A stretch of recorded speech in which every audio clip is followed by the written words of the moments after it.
Well, TC, another week. His new baby is in the building. I'm not sure if Marlo's gonna make it today, but we're gonna make it do what it do. Let's get it. Let's get it. Got a lot to unpack here tonight. Got a lot to unpack. You know, it's one of the weeks where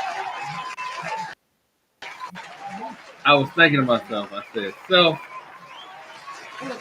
what could possibly go wrong this week? And the ACC never fails to provide. See, back in the day, we used to have something called Jefferson Pilot.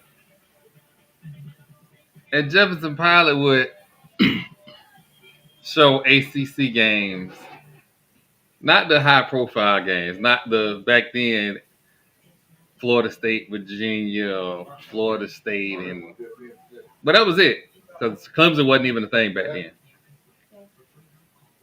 And time evolved, things change, and the CW is the old Jefferson Pilot.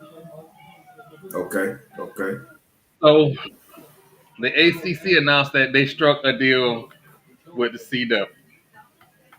Now, mind y'all, I've been telling y'all for weeks, Florida State is going to lead the ACC. Florida State been looking for a reason to stay because we need the money. We're building another national program, and we're getting peanuts in a TV deal. So what does the ACC commissioner do to close out some revenue? Strikes a deal with the CW. And I don't know how that's going to work. I just don't. The question you got to ask yourself is, how does this affect the rest of the teams in the ACC? You know, how are they going to respond? Is this going to be something that propels the ACC by getting another deal? Or is this going to be something that splits them up because now they're not going to be able to have their individual media rights?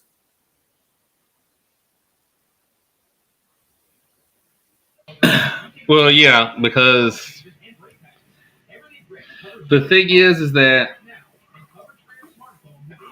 we know TV money is going to be hard to come by.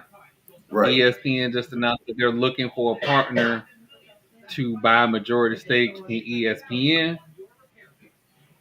I'm sorry, Disney announced, Disney CEO Bob Iger announced that they're looking for a partner to take a majority stake in ESPN. And what we just seen from the ESPN people was they got rid of all of their non-journalists, right?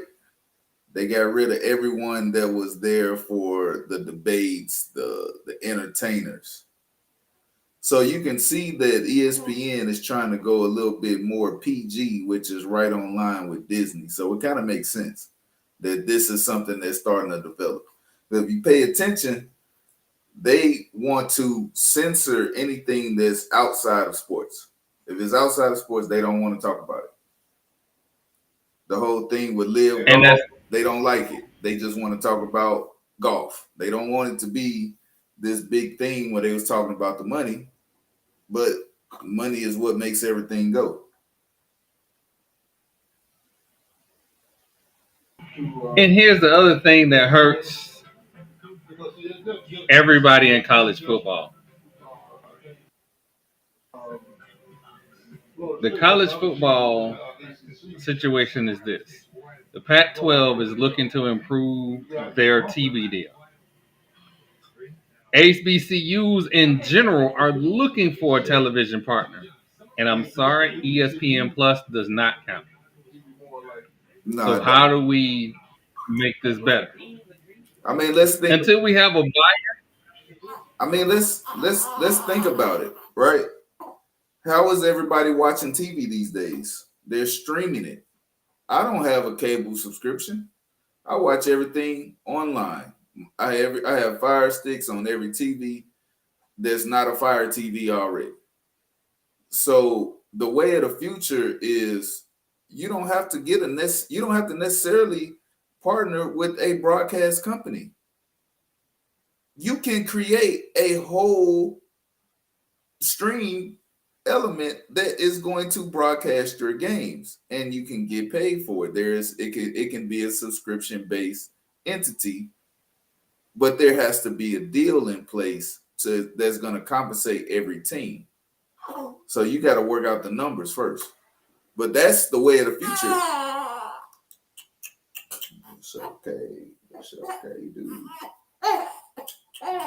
And I feel like that's part of the problem, that the cord cutters are cutting into ESPN's network fees that cable subscribers pay. And when that happens, everything drops in value. And the last thing HBCU needs, the Pac 12 and the ACC needs, is dropping in the overall product value. Because NBC is broadcast. That money for Notre Dame is guaranteed. Fox is broadcast. That money for the Big Ten is guaranteed. We talk about the Pac-12, the ACC, and HBCUs. The biggest media deal out there is the SEC deal with ESPN. And if ESPN sells its stake, I'm sorry, Disney sells its stake in ESPN, there is going to be a seismic shift in the SEC's dominance when it comes to dollars. Not only that, the SEC also has a deal with CBS, which is one of the oldest broadcasting companies in America. They have dual deals to where they can have multiple SEC games played at the same time. They are double dipping better than any other conference in college football, period. You know what? It's more reason for me to be mad at the ACC commissioner.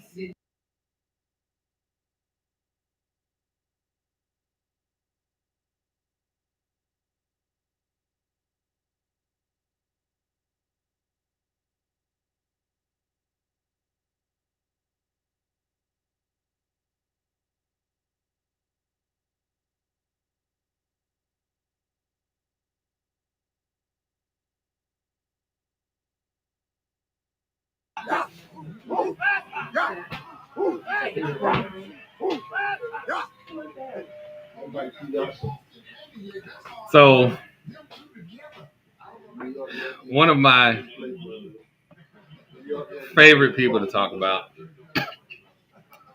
LeBron, with his Nino Brown outfit on and his pearls around his neck, had to make the SBs about him. Announced that he will not be retiring anytime soon.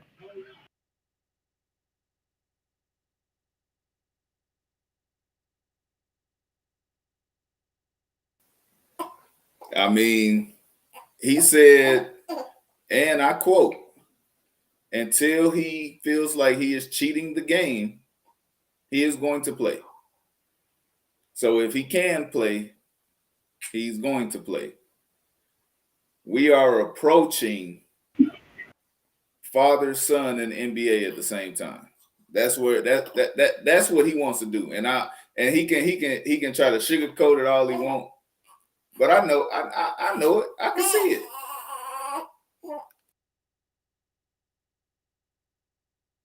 it. Wasn't he Pat Stadden all last season?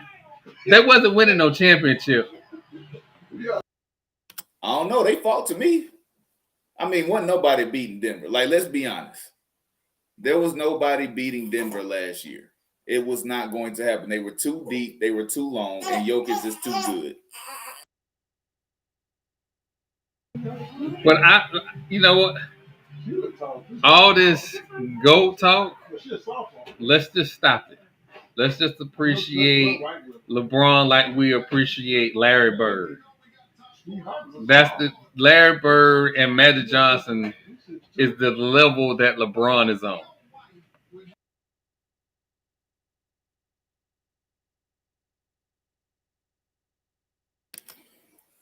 I mean, LeBron has been doing it for so long, and he has the ability to put up some numbers, right?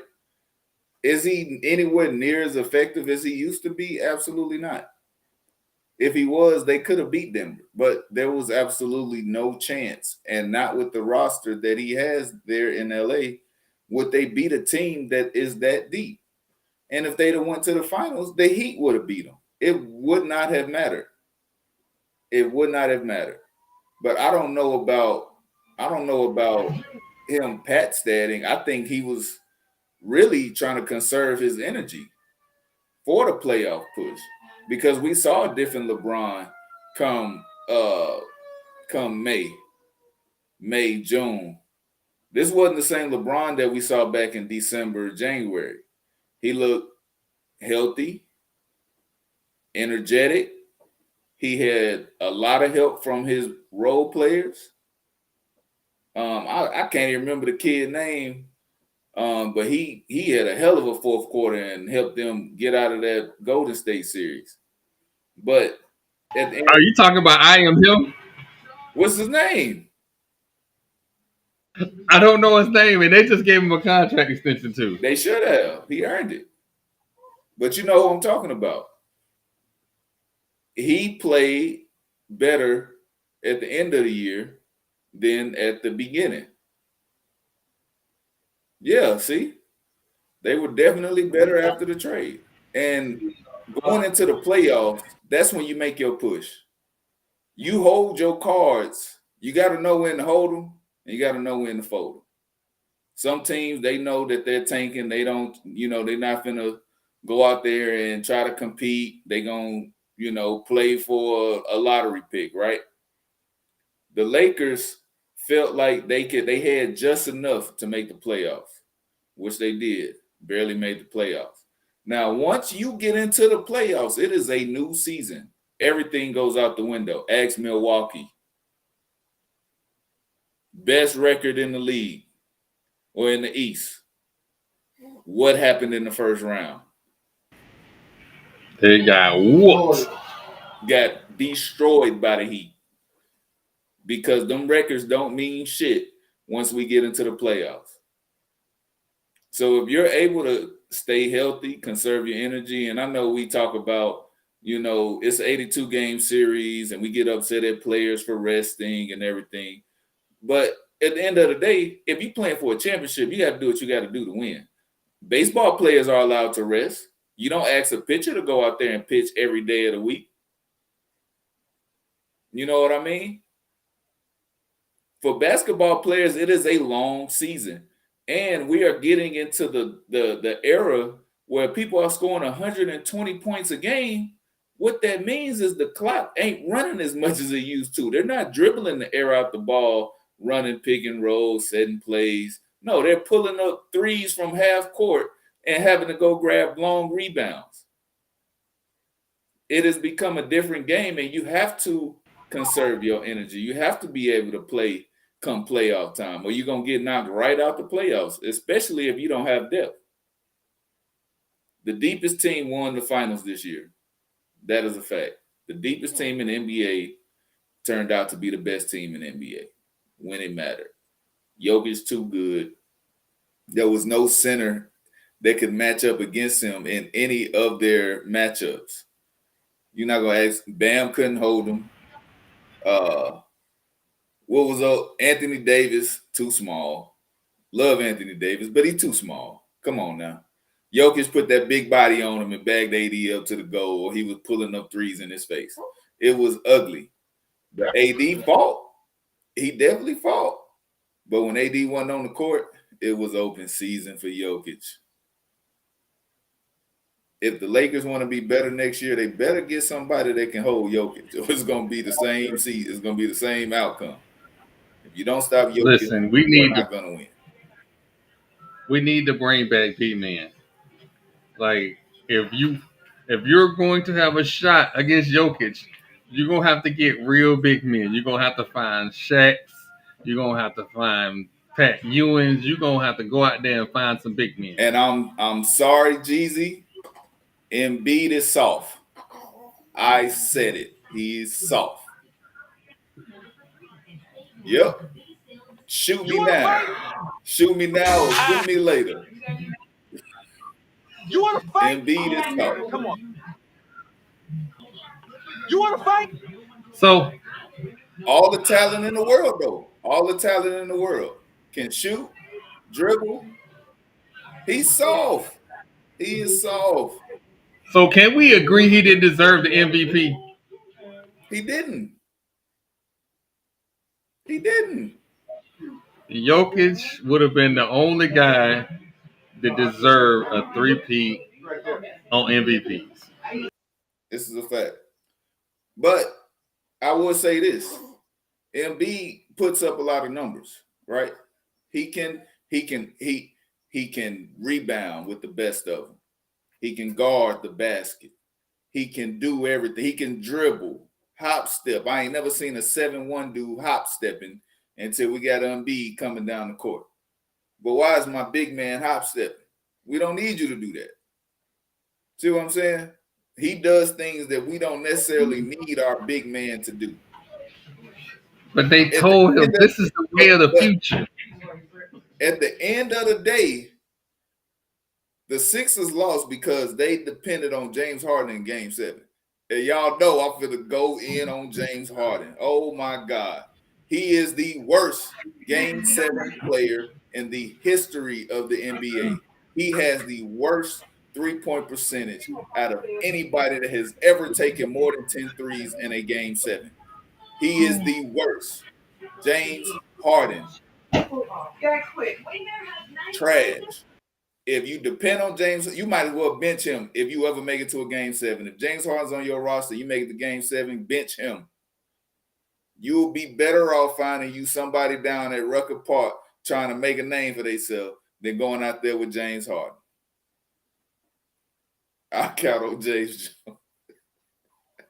No, these are like he is terrible. But what I didn't like at the end of that was Embiid playing so terrible also in that Game 7 and in a press conference saying we need more help. When you are the leader of a team and you don't show up at the end, you cannot say I need more help. That is not your excuse. Your excuse should have your response should have been I should have played better and left it at that. Move on to the next one. But when you start making excuses, we need more help. Come on now. Y'all got 2 All-Stars. I don't hear that shit. Don't hear that shit. They had 2 All-Stars, Doc Rivers. This dude, James Harden don't play defense, and he not blowing past nobody no more. Nah, he not. He's washed. And Maxi's good, but he's, can you depend on him in a Game 7? He's young. So he has the opportunity to grow. James Harden, on the other hand, he's shown what he can do. And it ain't shit. This is coming from a disgruntled Rockets fan, if y'all didn't know. I ain't wearing the hat today, but if y'all know, you know. 27 missed threes in a row. I will never forgive him for that bullshit that he gave us in that series. 27 missed threes. Cannot make this shit up.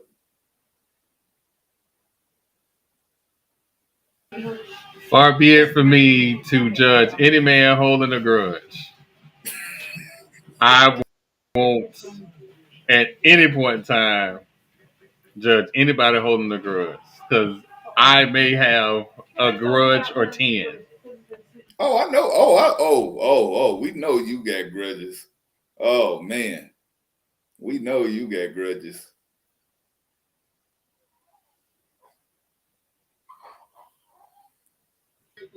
All right, man. So earlier this week, over the last 2 weeks, Northwestern has had some issues. First, they had a problem with their football program and the hazing that was going on inside. And I just need to reiterate this.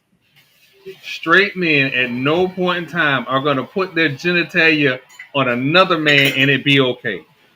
I don't care what the issues are. Hey, yo, that's not hazing. That is sexual assault. Thank you. I will be in jail if somebody did that to me. Out because that my response would be worse. It's how can anybody tell me you don't have a problem with your athletic problem if after your football coach get fired, people are coming out on the internet talking about the cheerleaders were forced to wear their hair a certain way. There were problems in the baseball program. As a matter of fact, Northwestern's baseball coach has been fired for bullying allegations. So, ooh, Peerless say that's what they doing in hockey up there. Listen, I Hazing. can tell you one place they will not be doing that. That is at Tennessee State hockey program next year. But it's Northwestern has a problem. That's a big problem. They have teachers, faculty, and alumni calling for them to stop fundraising until they figure out how bad all of these problems is in their athletic program. You know what we call that? They need a culture shift because that becomes nature, right? If you do something long enough, it turns from behavior to reality. Now, if that is how y'all want to run y'all program, y'all are going to lose y'all program if enough people speak out about it. But if ain't nobody bold enough to blow the whistle, which we see that all the time, people thinking about job security, they're thinking about self-preservation. Is it worth me saying something? Um, do I think something's gonna actually change? And if I do say something that's gonna hurt me, with you if you see something wrong and you don't say nothing, you are part of the problem. That is Remember always when? true. Remember when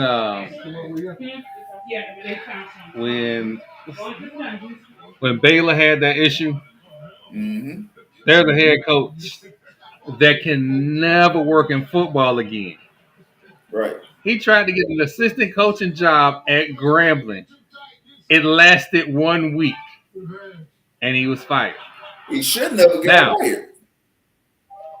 now everybody knows my issues with Hugh Jackson. I don't think that man should be allowed to coach Pee Wee football, much less an HBCU. Right. Y'all are talking.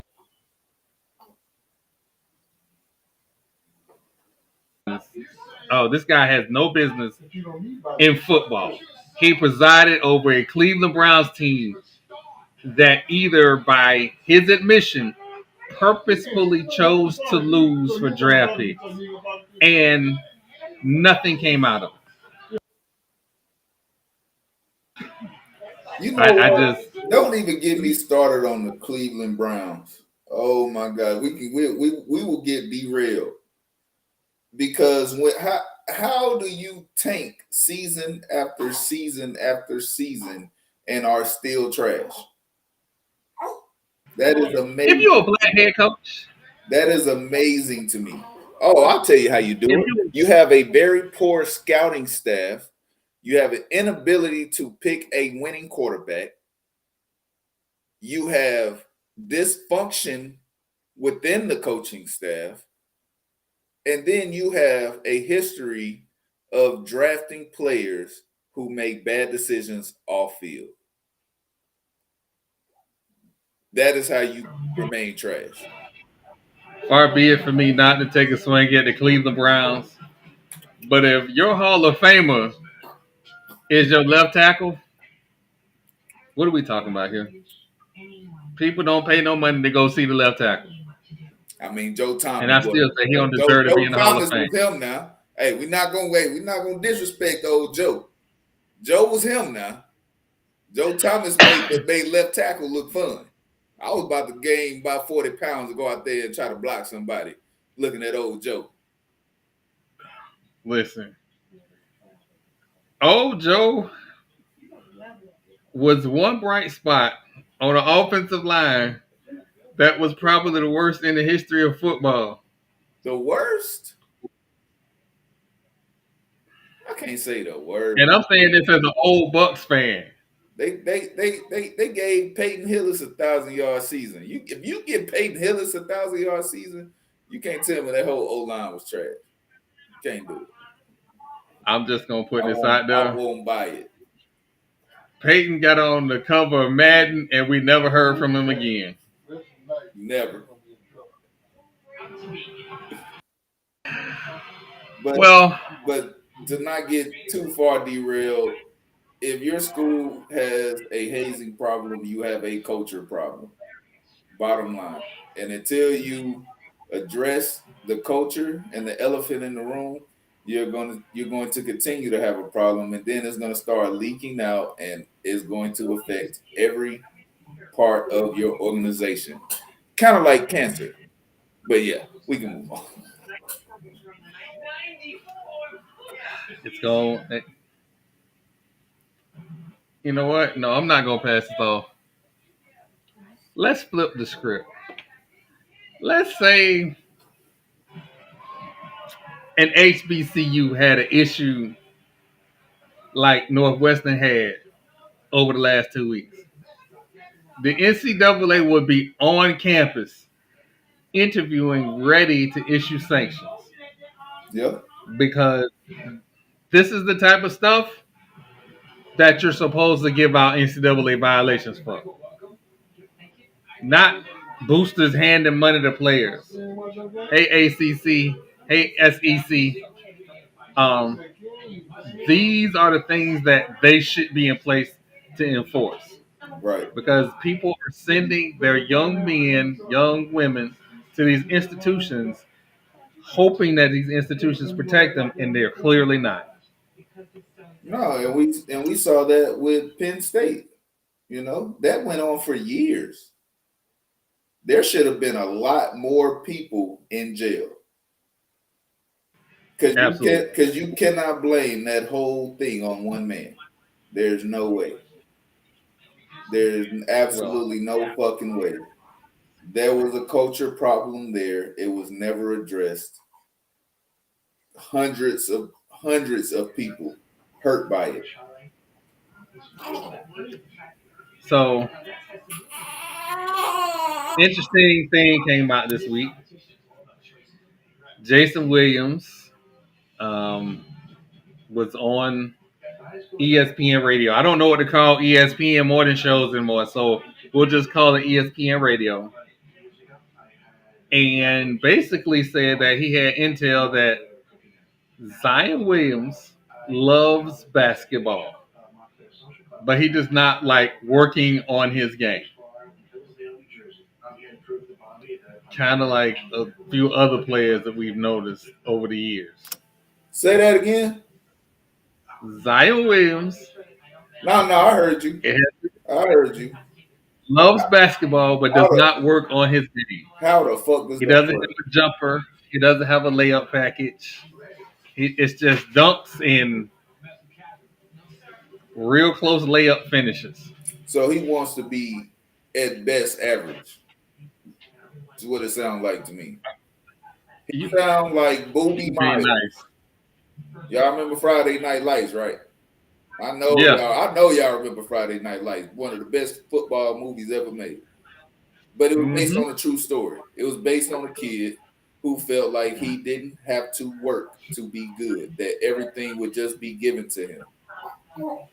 And while Zion has made it to the NBA, his career will not last if he does not work. Yeah, 300 pounds, dunking less than 6'5". Yeah, no, his days are numbered. Especially if he keep messing around with these adult entertainers.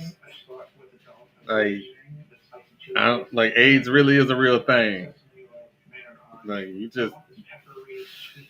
I ain't gonna dive into that no more. But it's time for the Pelicans to trade him. He's the only man in the NFL. Well, new contracts are like NBA contracts. I mean NFL contracts. But his contract was the first that was like an NFL contract. TP, he got a weight clause. He got a games played clause. I just, I mean, it's science. Somebody that big shouldn't be jumping that high. Gravity is working against them at this point. And we all know that gravity is the strongest force in the universe. Your big ass go up, guess what? Your big ass go come back down. And if you ain't working to strengthen your lower body, it is not going to be able to hold up with all them jumps. Because eventually you're gonna jump one too many times and he ain't coming. When he come down, he gonna stay down. Now, I don't hope that for him.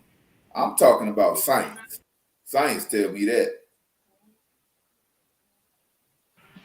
I never got a chance to be a fan. Charles Barkley said it looked like him and Shaq had a baby. That's Zion.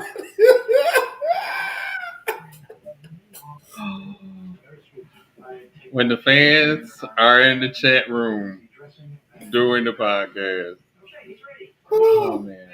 Well, that is classic. That is fucking classic.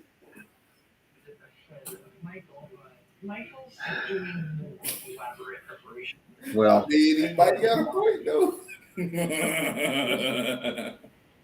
Oh man, if I say something, I'm bullying. I'm fat shaming. It's been 3 seasons. He ain't played one playoff game yet. The team leader is cheering on his teammates. And I'm using team leader right into loosely.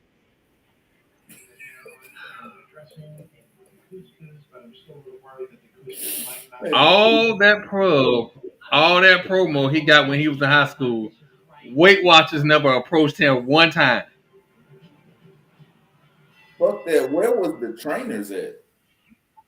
Where is your coach actually coaching you? Somebody should have. You know what? I'm gonna take this opportunity to take a shot at Duke. Okay. Can y'all tell me how Mike Krzyzewski, this great coach, allowed one of his basketball players to be fat and out of shape? Because remember, in the ACC, he missed games. You blew out a whole shoe. How you this Hall of Fame coach and you let this go on?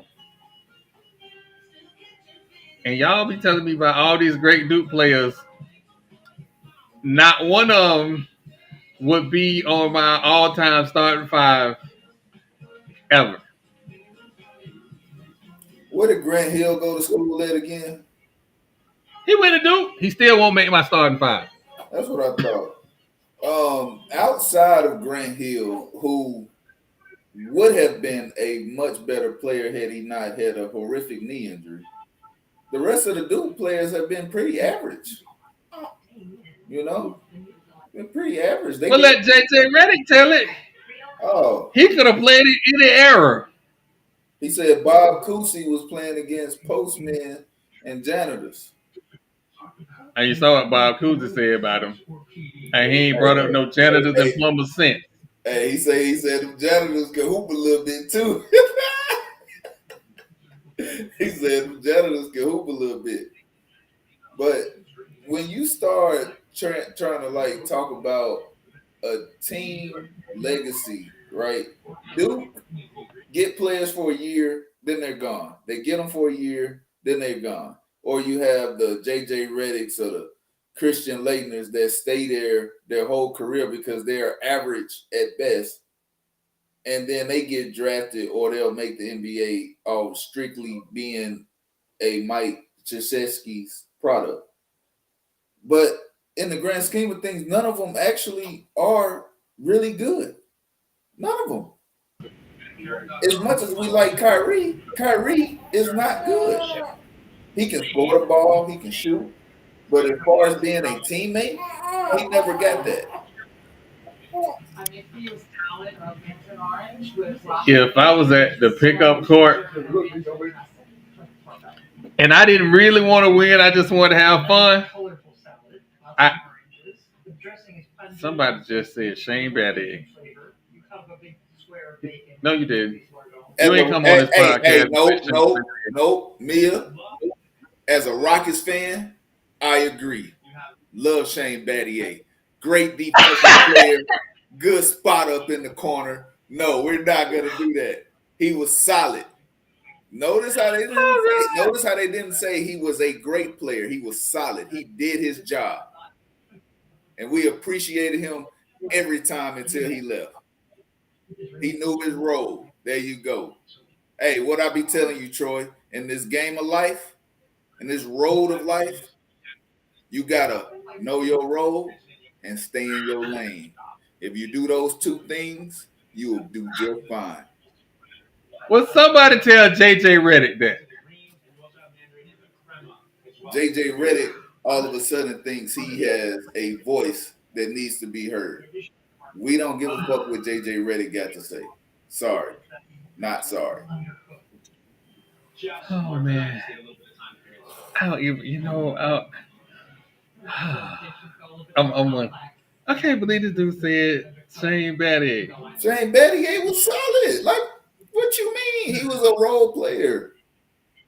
He was a role player. He was never the star. And he didn't Quick history lesson, and he didn't kids. want to try to be the star.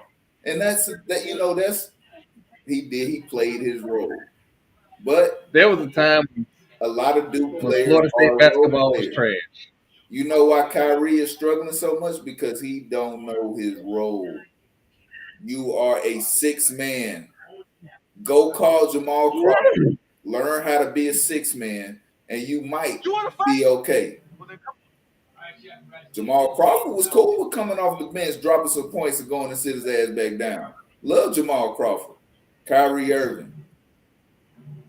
Go talk to Jamal. He'll get you right. Fans, you heard it here first. Kyrie is a six man that they just paid $120 million to. He is Jason Terry with handles. Come on now.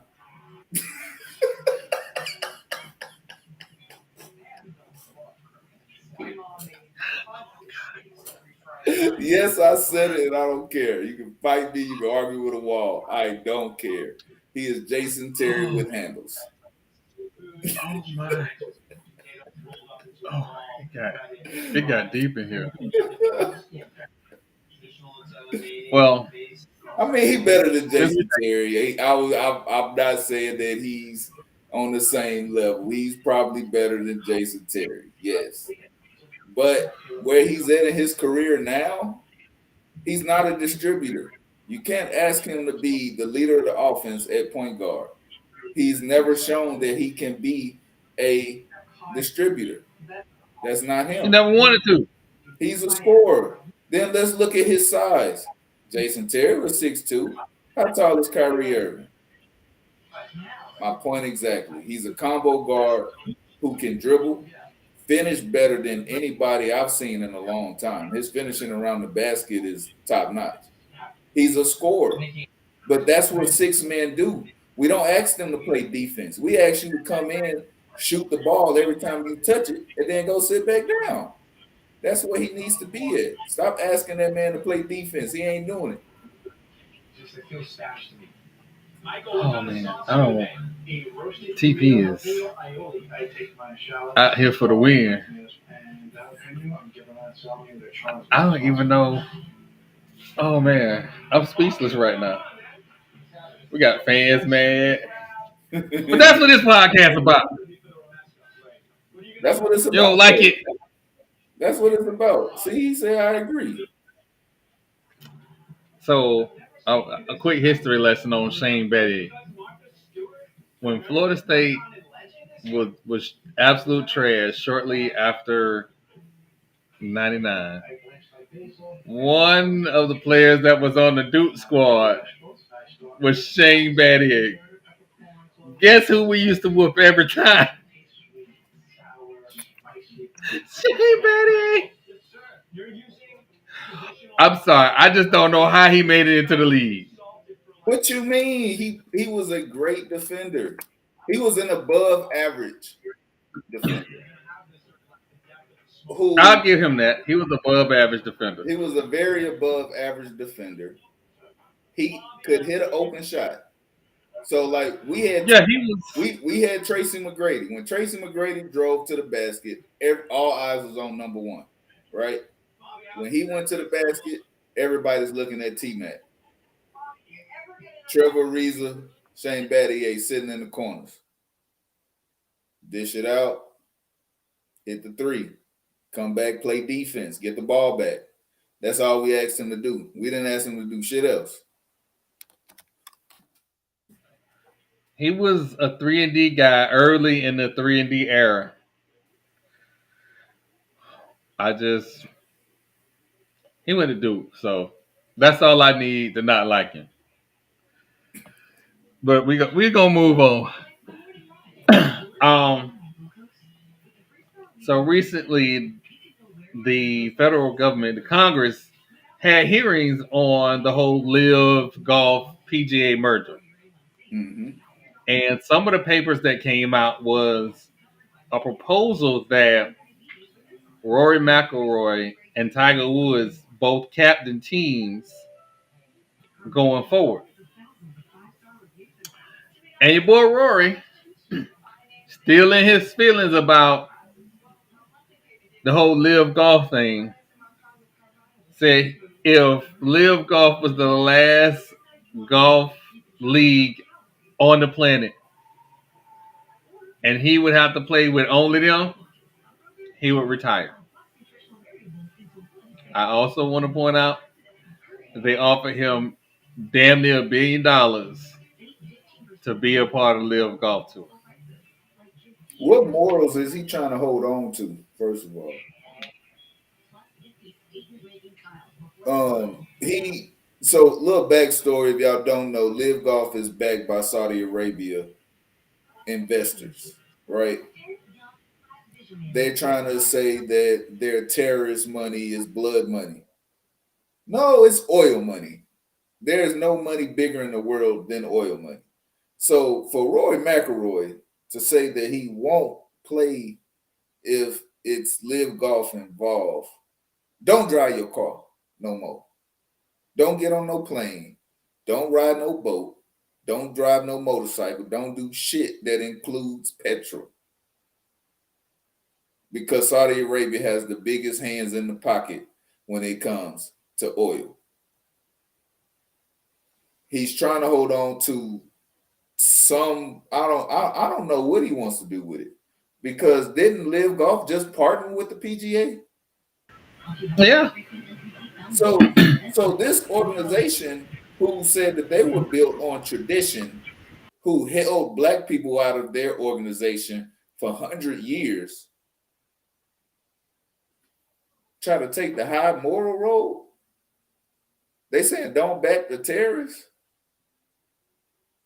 Last time I checked, we get out. We are partnered business with Saudi Arabia when it comes to a lot of import and exports. So I don't understand his whole stance on the subject. I don't get it. So here's my little thoughts on a few things. If you don't agree with them that bad, take their blood money and do something good with it. Cause if Liv offered me $1 billion to be a part of their organization, do you know FAMU would have the best facilities in the history of the world? I mean, And every time somebody said, "Oh, he used blood money to do that," I would simply ask them to say it to my face and see what happened next. he better not own one diamond. He better not have one. That's all I'm gonna say. Oh, we could check his.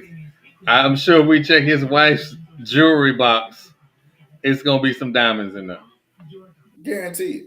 Guaranteed. Because that's what rich people do. And They it, buy diamonds. and again, we talk about the PGA. The first black golfer to win a tournament, they still owe money to, man. You know what? You know what? Get off Beyonce internet with that nonsense. Absolute nonsense. Oh. So, a couple other things that has happened recently.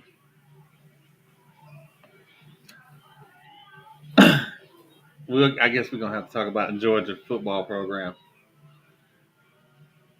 Out of the accident last year, have come some allegations about what's going on in the athletic department. Mm, The survivor of last year's accident is suing um, the Georgia rookie Carter um, for leaving the scene of an accident. yeah. I don't know where it's going to go. It'll probably get settled out of court. Yeah, Jalen Carter. Yeah, Jalen Um, Carter, the yeah, DT that went to the Eagles. yeah. So the sad part about all of this is that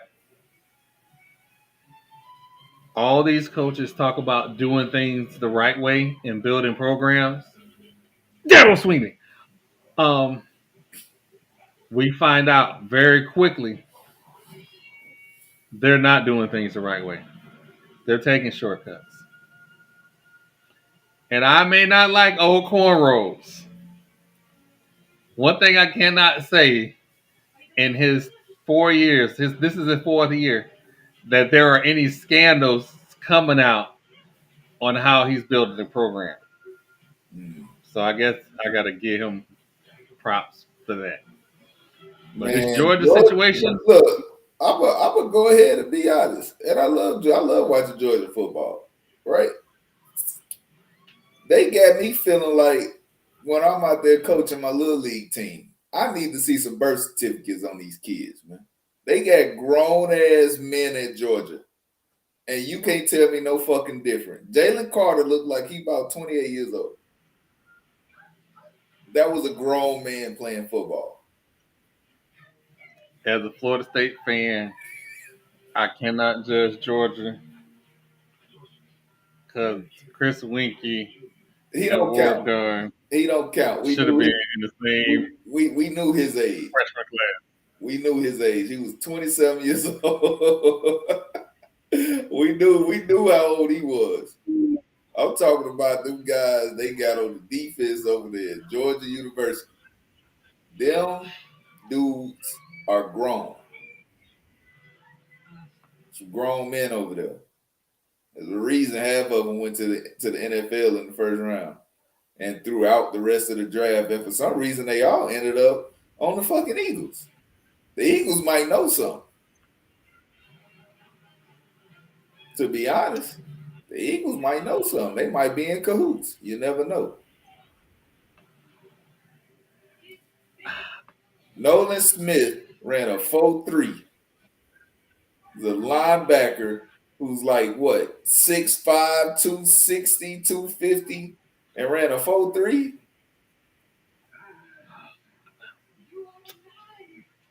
I don't see. I can't.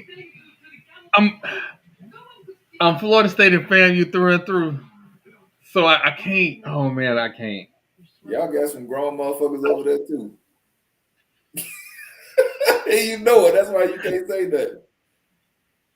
It's just like Y'all got some grown motherfuckers over there too. we got a couple defensive tackles that I'm pretty sure gonna need to show some birth certificates too. So I'm a I'm just gonna keep my mouth Y'all shut. got a bunch of Zeke crosses over there.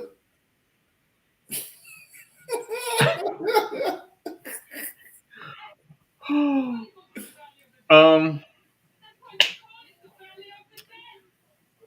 So the Jets defensive tackle Williams has signed a $96 million contract, 66 guaranteed. Um, you know what it is. Johnny Get Manziel. that paper. Johnny Manziel. But even a better thing, we get to see Aaron Rodgers on Hard Knocks. Mm. Now the Jets say they're not going to give the media anything like the old Jets did. And if you don't remember the Hard Knocks, there was a cornerback from Florida State who had a shit ton of kids, and they asked him to name all his kids. This did not go well. Well, that's why DeAndre Hopkins got shipped out of Houston. Bill O'Brien was tired of him bringing his baby mamas to practice. They weren't causing no drama. He was just tired of looking at them. So can we be honest? If the baby mama's not causing no problems, Why is it an issue? nobody's having no issues. What's the problem? This is why if I still see Bill O'Brien to this day, it's on site. I ain't forgot, motherfucker. I ain't forgot. And we was on Hard Knocks. And shortly after that, DeAndre Hopkins was gone. Did You y'all know, did y'all remember the confrontation between D'Angelo Hall and DeAndre Hopkins? yeah. All I'm gonna say is it did not end well for D'Angelo. Oh, it didn't end well. You know what? I got a question, TP. What's up with y'all wide receivers starting getting into fights? Andre Johnson, Cause DeAndre we Hopkins. draft dogs. How about that? We draft dogs. Tank Dell, dog. Yeah, that was young So we D. are we going to acknowledge that Carr was a dog and they never gave him an offensive line? No, fuck David Carr. To this day, it's fuck David Carr and his brother too. That's your problem with his brother. You got beef with his brother, The so whole you want Carr to family. acknowledge. The whole Carr family.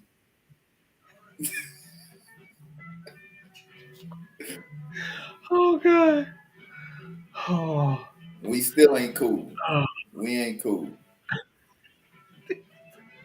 But he ain't had the offensive line. It don't matter. You expect that man to run for his life and throw strikes. Yes. That's what you expected. Because Derek Carr ain't had no line in Oakland. They don't know how to draft those offensive linemen in Las Vegas. So don't even get me started Listen, on the Las Vegas Raiders right now because Derek Carr also didn't have a line. When they played the Chargers, it was ugly. Every time they hiked the ball, he was getting hit or thrown or running for his life. Every play. no, it's not that. It's not that we didn't have an offensive line. When we gave him that contract extension, they had a line. Then John Gruden and Mike Mayock, No, they never had a line. Colton Miller by himself ain't a line. Richie Incognito held more than Sauce Gardner does at cornerback. Like, If they ain't calling, it don't count. stop it. And you know what? Let's get right back to the Jets. Because yes, Quentin Williams got paid today. Good for him. Great for him. Love to see a black man get paid. The Jets defense is going to be very good. And it's not going to be because of Sauce Gardner. Sauce Gardner is going to cost them yards because they eventually are going to start calling pass interference on him. Yeah, I get it. They gave him rookie of the year, but he wasn't the best cornerback rookie. Derek Stingley was. Now, I can get into a whole spiel, and it's outside of the fact that I'm a Texan fan where I feel like Derek Stingley was a better player. Look at the highlights. If you look at Sauce Gardner's highlights, they're supposed to highlight how good he is, but in fact, they show how bad he is. Pass So interference. He don't turn his head. He's grabbing receivers all the way up and down the field. He's lost in zone. He couldn't figure a zone out to save his life. he not. I'm not gonna go there, but I will tell you another reason why the Jets will not make the playoffs. They will. Aaron Rodgers. What you got against? So what you got against Aaron Rodgers? I, Aaron Rodgers is a great regular season quarterback, so I'll wait. What do we have against A-Rod? if anybody is a genius at a backhanded compliment, TP, you win. Because first you gonna come at me, what you got against Aaron Rodgers, and then you say he is a great regular season quarterback. These are facts. Hey, chat, please stop me when I'm wrong. Aaron Rodgers historically has had great regular seasons, but has folded in the playoffs. He has lost home games at Lambeau to Southern hot teams. Are you just gonna leave out porn star Jimmy That's a twice? They came from the Bay Area, the Yay area. But Aaron Rodgers has had seasons where he threw 40 touchdowns to 5 interceptions. He is a great regular season quarterback. The Jets will make the playoffs. The Bills are not that good. The Bills have they defense is not what they think it is.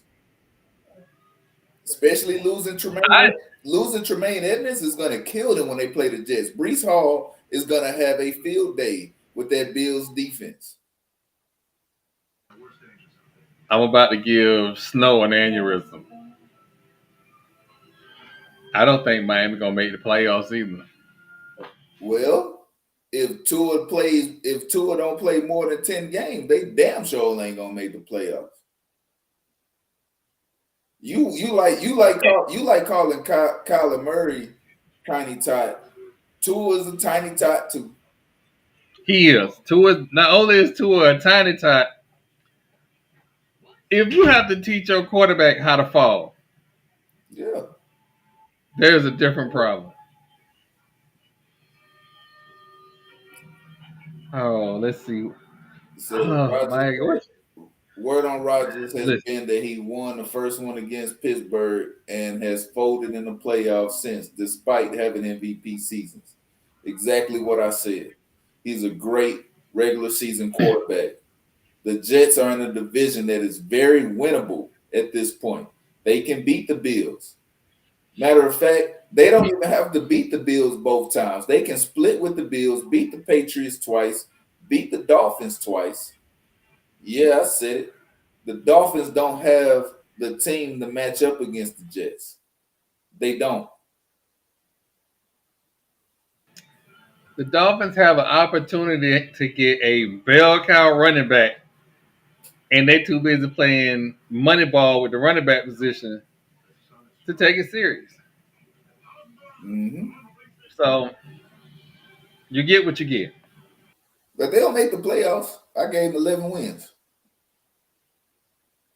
Might get 12. Aaron Rodgers has a great season thanks to Garrett Wilson and the ability to run the ball with Brees Hall and an offensive line that has been well put together. I don't see why the Jets wouldn't at least compete for a playoff spot at minimum. But we talking about the AFC. This ain't the NFC where there's only one team that's really on another level. The AFC has a few teams that they have to worry about once you get into the second half of the season. Once you get into the playoffs, where it's win or go home. If you got to see the Chiefs, it's a L. If they got to see the Bengals, it's a L. If they got to see the Ravens, it's a L. They're not ready for those teams. But as far as their division, they'll do all right. Hell, I think if they saw the Chargers in the playoffs, they might fold. So I'm gonna we're gonna step away from football for a little bit because it TP get ugly around here. Major League Baseball had a big week this week. They had All Star Week and they had their MLB draft. Mhm. Starting with the MLB draft, I don't care about who went first. What I care about is that three HBCU baseball players was drafted this year. Nolan Santo from that school in Daytona, Xavier Meacham from North Carolina A&T, and Trey Page from Delaware State University were all drafted in MLB. And I say this because I will never stop taking shots at the NFL for not drafting HBCU football players. Wait. I got one question. Mm-hmm. How many rounds is the MLB draft? 12 million.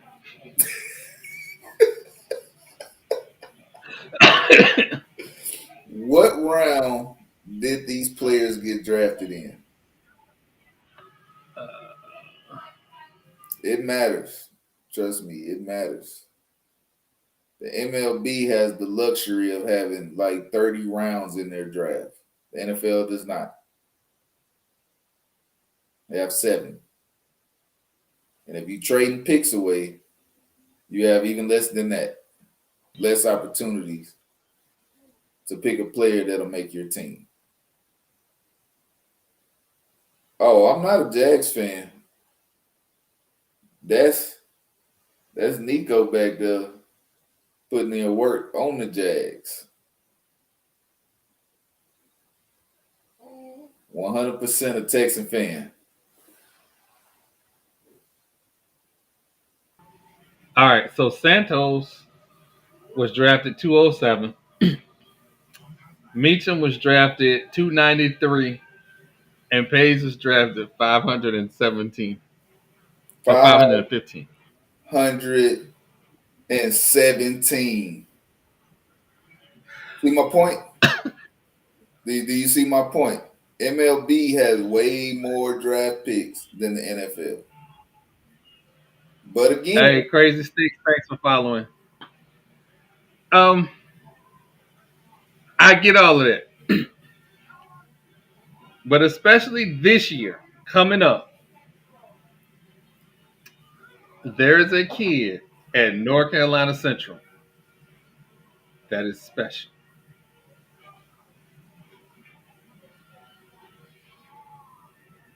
I believe he will be the HBCU Player of the Year. I don't think they'll win the Celebration Bowl, but I think he will take them back to the Celebration Bowl on his arm and leg talent. He is dynamic. Would I prefer him to be a little bit taller? Because you know I like big, tall quarterbacks. I would, but he is special. I mean, it's one thing to be special. It's another thing to be groomed to be an NFL player, which is what they're not doing at HBCUs. And that will continue to be the problem. Talent ain't the issue. I keep telling you that. Talent ain't the issue. It's The issue is they don't have inroads to scouting departments, and the NFL and these awarding these assistant coaches these fast tracks the scouting and whatever they call it. That looks good on paper, yeah. but until you hire one of these dudes to get into your scouting departments or become a scouting department coordinator, it's a waste of time. They have people that went to HBCUs on their scouting teams. My cousin works for the Washington Commanders, and he went to Alcorn State. If the people who are in power are not taking good looks, because let's be honest, that FAMU and Jackson State teams, they should have had a couple second rounders go last year. But it's easy to say that when they're going against just other HBCUs. But it's not that just that they're not getting drafted. They get signed to free agent contracts and making the team. Not the practice squad, making the team. That stems from the lack of relationship between the HBCU organizations and the NFL. There isn't I a can agree. pipeline that's built. When you draft a player from Georgia or from Alabama, they have coaches with ties to the NFL. They have direct lineage. They know that they're being coached and trained a certain way. You don't have that with the HBCUs. They had that with Dion when he was at Jackson State, but even then, it still hadn't had enough time to mature and develop. He was just getting into the point where he was playing people that he recruited. He didn't even get enough. He wasn't there long enough. I ain't gonna say he didn't get the chance because he decided to leave. That was his decision. But had he stayed at Jackson State longer, we would have seen more kids get drafted from HBCUs.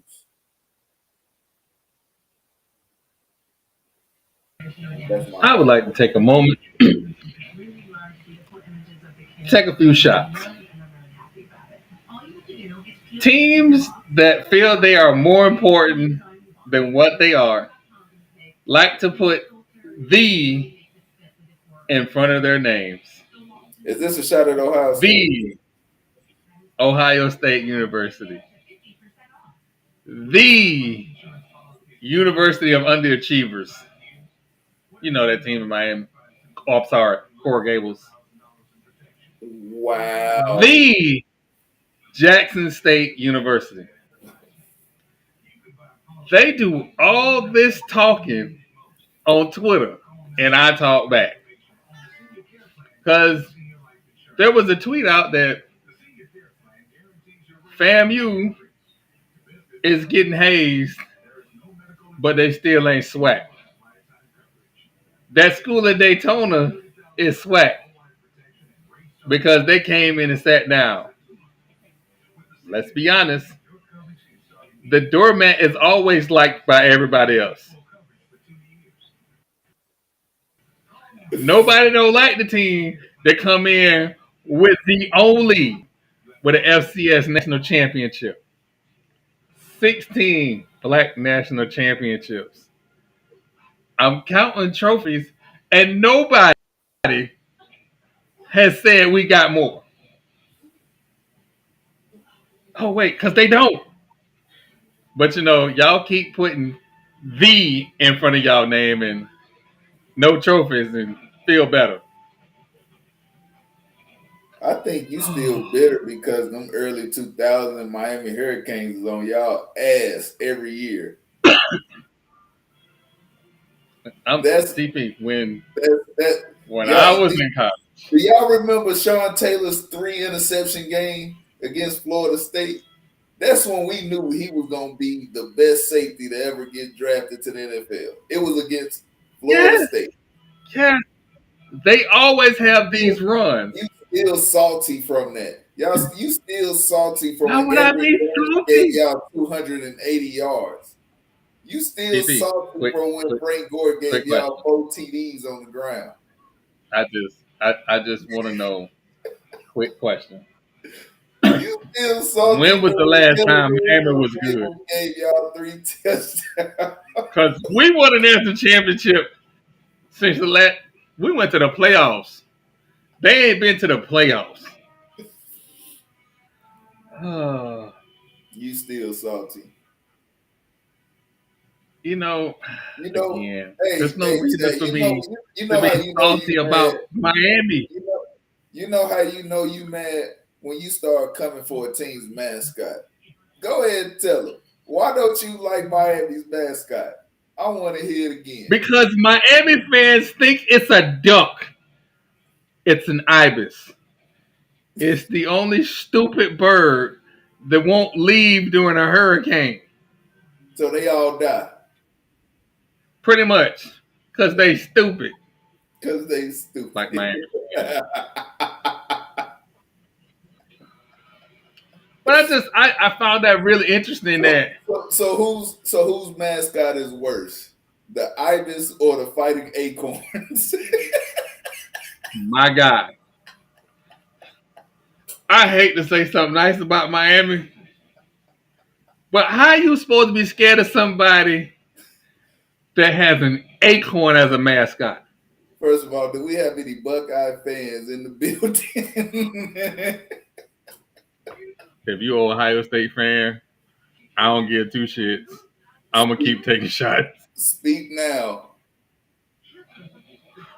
Brutus the acorn, not Buckeye, an acorn. Because what is a Buckeye? It's an acorn. It's an acorn. It's 100% an acorn. I don't. I can't. Miami fans, I guess I can get, but Ohio State fans, I don't know. TP, I just figured out why Michigan fans be talking about Ohio State fans so bad. Why is Because that? they worship an acorn. That's why Michigan fans be talking about them so bad. I get it now. I get it. First I of get it. all, real Wolverines ain't even that scary. They're little.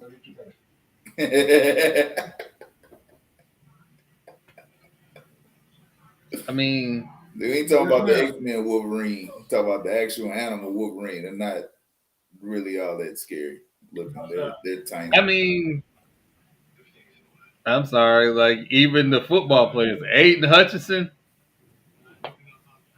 Like y'all, the best thing y'all had was oh, You don't like Charles Aiden Woodson. Hutchinson? No, I think he overhyped. I think the Detroit Lions are primed for a great season.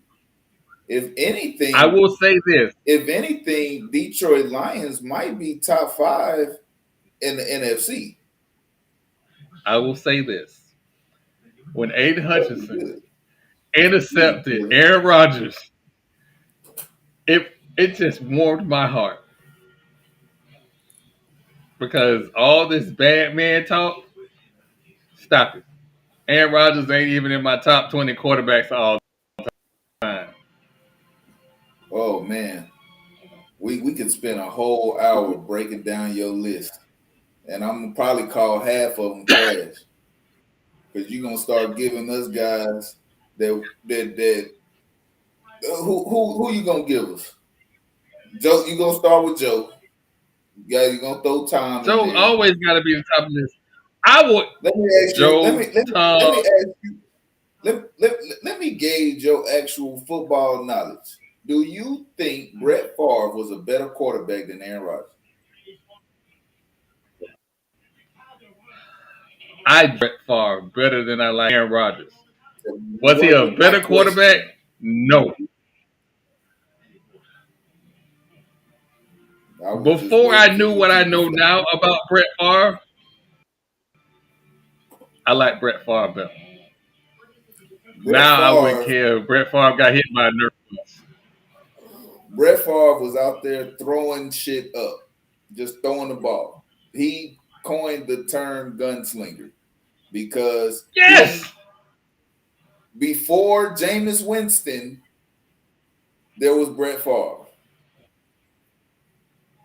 Brett Favre could have a 25 touchdown season and a 19 interception season in the same season. And people would be like, oh, he had a great season. No, the fuck he didn't.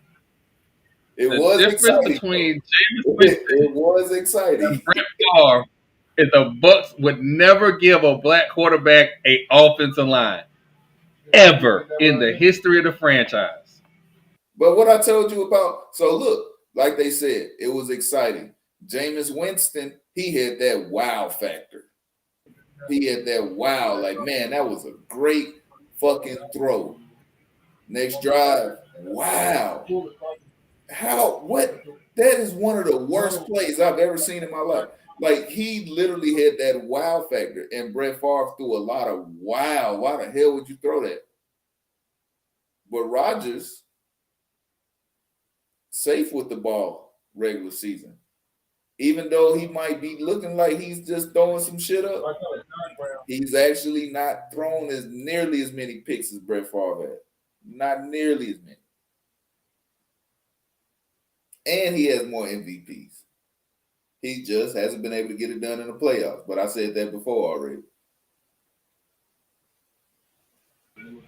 So He got a we little bit more apparently we have time. a Rodgers fan We about to find in the out. And chat. so Aaron Rodgers has the offensive rookie of the year in Garrett Wilson, right? He has a great running back with Brees Hall. He has a decent tight end with Tyler Conklin, and they have a good offensive line with a very solid defense.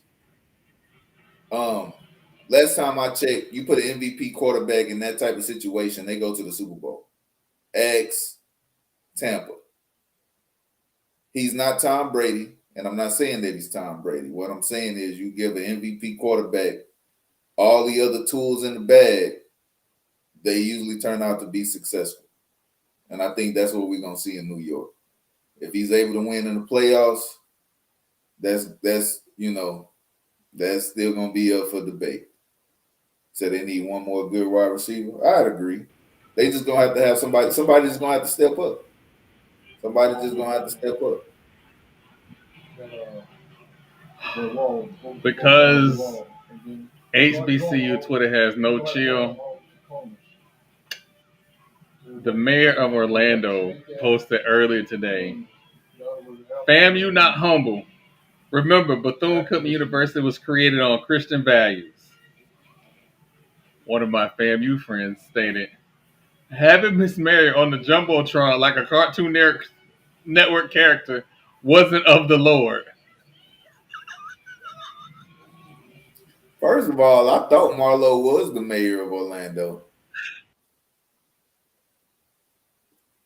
Oh, God. Kenny Galladay would be a good Oh, pickup. Kenny Galladay would be a good pickup. oh man. Yeah, last time I checked, Marlo was the mayor of Orlando. That's the last thing I heard. I just listen. I just report the news. I don't always create the news. But that chick that made me look like Norbert, yeah, you gonna be on the podcast at the Orange Blossom Classic this year.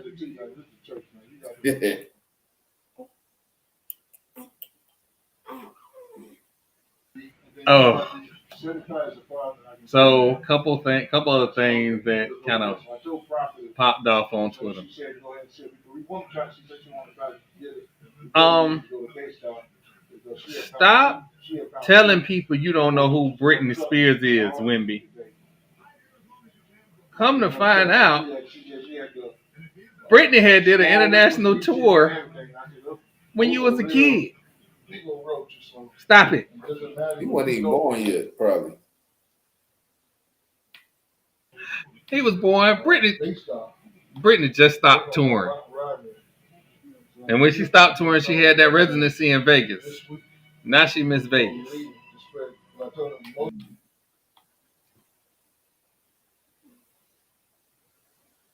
Well, you know, It's been I'm sorry, I thought my camera was over here. It's been a very interesting week. TP got little TP on the podcast. Um, I'm surprised that his other sons are quiet, which you know, Bam Bam be running around there causing ruckus. But I want to thank again everybody for coming out. Everybody's in the chat room. Follow us on Twitter. Twitter gets real interesting during the week, especially on Thursdays when I be looking to start shit with people. Um, a few weeks ago, I started something with Jackson State, and it took me like a day to recover from the abuse from them Jackson State fans. Because y'all just ain't right. Hope So y'all get hit by nerves. we got a question. We got a question. Do you think the Jets should have traded Quentin Williams instead of signing him to an extension? No. No, absolutely not. He's a bookend DT. Those are hard to come by. He can play. He can play the three technique. He can play the two technique. He can rush and stop the run. He's a do-it-all defensive tackle. He's young. He's powerful. You sign him. But where are the holes in that team? Is are they do they have bigger shoes that need to be filled outside of that position? Because you put a hole in the middle of your defensive line. Now you have now you just create. You see what I'm saying? Like you don't fix issues by creating issues. If they have a solid secondary, they just drafted another pass rusher with Will McDonald. The offense has a top tier quarterback, a good running back, a rookie of the year wide receiver, rookie of the year cornerback, a good offensive line. What other holes would they be trying to fix by trading him? Those are the questions you gotta ask yourself. So no, I think they made the right decision in signing him to a long-term deal. So, Also, every great defense going back to San Francisco 49ers with Jerry Rice and Joe Montana, you remember those names. Here's a name you don't remember: Dana Stubblefield. That was their defensive tackle. He could not be moved, and if he wanted his quarterback, he would reach out his arms and grab your quarterback. Everything starts from the inside out. If your line is great, the rest of your team will be great. mhm. I always tell people this. Yep, Brian Young. When you looking at being successful at any level of football, it starts in the trenches. It starts in the trenches. If you get those trenches right, you can do a whole lot more. When I look at a lot of the great teams in the past, and we start talking about how they were able to be dominant, it started in the trenches. The Ravens had a great defense, right? They held the trenches. They had Haloti Nada at one point, Big Goose in the middle. They were able to hold the line. You look at the old Buccaneers defense, Warren Sapp sitting down there in the middle, holding it down. You look at that wild card Giants team that went on the road to get to the Super Bowl and beat an undefeated Patriots team. Got it done with the trenches. Defensive line able to get pressure with just rushing 4 people. When you can rush 4 people and drop 7 in the NFL, you have a chance to have a very good defense. When you ain't got a blitz to get pressure on the QB. And when you can keep your quarterback standing upright on the offensive side, you have a chance to be very successful. So it always starts in the trenches. It always starts. It starts and ends in the trenches. If your offensive defensive line is trash, ask the Bengals. The Bengals don't have a ring right now because their offensive line was horrible in that Rams game, that Rams Super Bowl. They could not do nothing with Aaron Donald. Even if they had a good offensive line, they were still not going to be able to do that with Aaron Donald.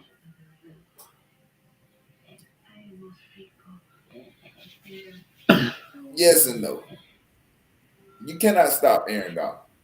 You can only hope to slow him down. They had no hope, especially that last play. Aaron Donald came straight through the line. The game was over. If they could at Oh man. least slowed him down, they had an opportunity. But all that goes out the window when your trenches suck. So, you know, it's been a rough kind of couple weeks. I'm gonna let y'all know a few weeks ago, the Jackson State podcast. I'm gonna make that available on Patreon. I do not think my rant is appropriate for our streaming platforms, and you can find us on Apple. iTunes, uh, Google Podcasts, Amazon. You can find us pretty much wherever there's podcasts. We're there. But the Jackson State podcast was definitely not appropriate for mass audience. However, Patreon, we'll put that on Patreon and we'll donate all those proceeds to TP with his new baby. Um, it's a funny podcast.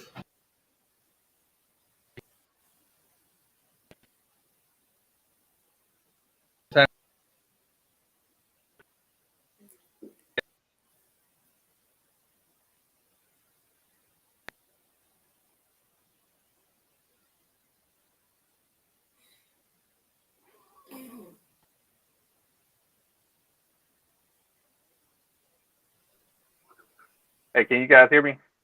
Yep, I can hear you now. Okay. So going forward, I will stream or I will get our podcast up within 48 hours of the podcast. I'll get it up on all our streaming platforms. I just had a crazy schedule, all this stuff going on. Marlo's birthday, Vegas. It was a crazy few weeks. So we'll get back to our normal schedule. Also, we will start going to these HBCU games in live streaming. TP's little guy is here now by football season. We may be able to convince his wife that the family can get on the plane and come down to Miami. And then, make sure TP has a good, wholesome Christian time so he can go back home and not get strangled to death by his wife. But again, the classic is the classic. So it is what it is. He said if he can't get out. So we'll definitely get to work on that. And the goal is to get to probably, 5 or 6 live games before it's over.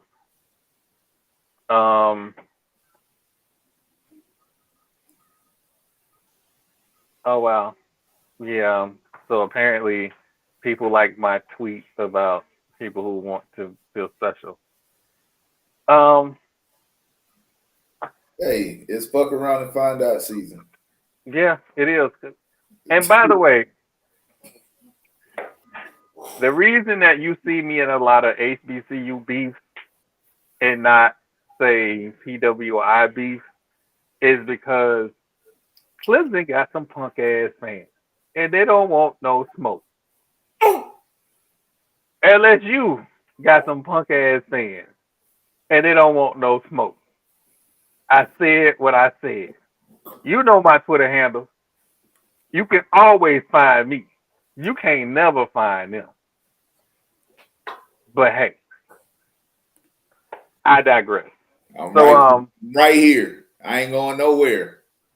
See this face? Remember Exactly. the face. Oh, you a Oh, Clemson fan? we have a Clemson fan in the building. How you have a head Yep. coach named Dabu? A Yeah. grown man named Dabu. Go ahead and talk about that man coach so he can fire you up. Go ahead and talk about that man coach. This ain't gangster Dabu. Why listen? Apparently Troy has a problem with that man's name. I have a problem with this man pretending to be such a angelic Christian when I know he's cheating just like everybody else. Hey, everybody ain't cheating. Black men don't cheat, first of all. I agree with that. But Dabu, this ain't gangster Dabu. Mr. I built the program the right way on name, image, and likeness. Yeah. Yeah. Kiss my. Anyway. Say I got nothing to do with it. Anyway. Some of my favorite players come from Clemson. My son's name is Isaiah. Think about that for a second. That is one of the reasons why. Besides it being a name in the Bible, that has another reason to do with it. Well, every week about this time, we start, talking about things that's happened during the week. One of the underrated things that is happening this weekend is the WNBA All-Star Game. And we don't cover the WNBA as we should on this podcast. And I think as we get closer to the WNBA playoffs, we'll start digging more into the WNBA. But I promise you guys, I am actively out there looking for compelling stories to tell on this podcast about the WNBA. The WNBA is important. Women's sports are important because if your women's sports are healthy, it says a lot about you as a society. We cannot sit here and say, I love basketball, but you don't watch the WNBA. You can't say that I like high IQ basketball, but you don't watch the WNBA. The WNBA is just as important as the NBA.